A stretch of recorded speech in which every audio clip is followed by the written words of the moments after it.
I've wanted to fly from the age of 6. Honest.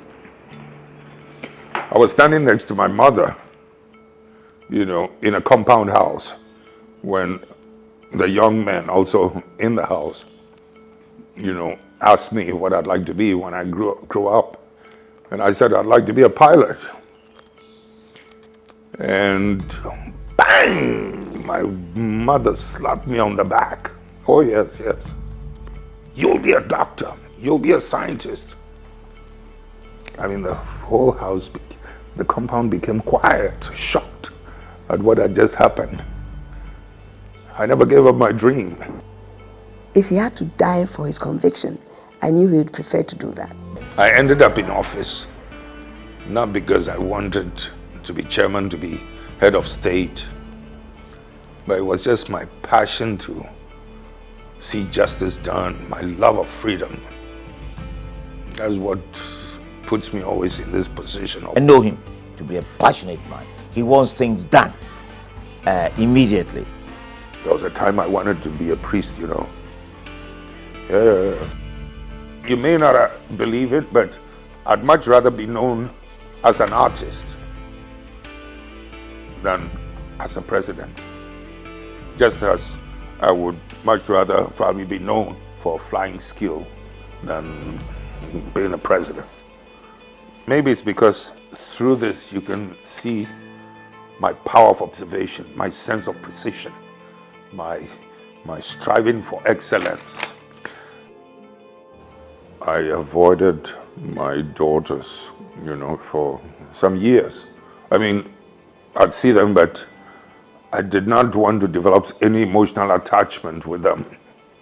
I mean, I longed for it. I wanted to hug them and things like that, but I was afraid if we developed that emotional attachment and something happened, I wasn't too sure how they would be able to cope or handle it. And that's why I kept that distance, you see what I mean? People like to make all kinds of claims about Rawlings, that he didn't want to hand over. Absolute rubbish. I will use this occasion to tell them something that they never imagined. Had we, any one of us, dared to suggest that we're going to stay on for one more day, we would have lost the complete support of the masses.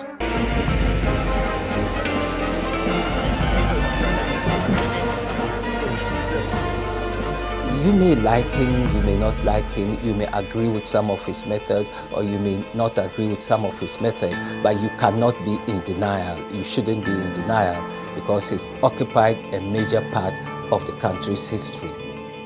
After 18 years in power, where you can say that actually, if you look at the sweep of Ghanaian history, Jerry Rawlings is the second most important ruler in Ghana's history after Kwame Nkrumah.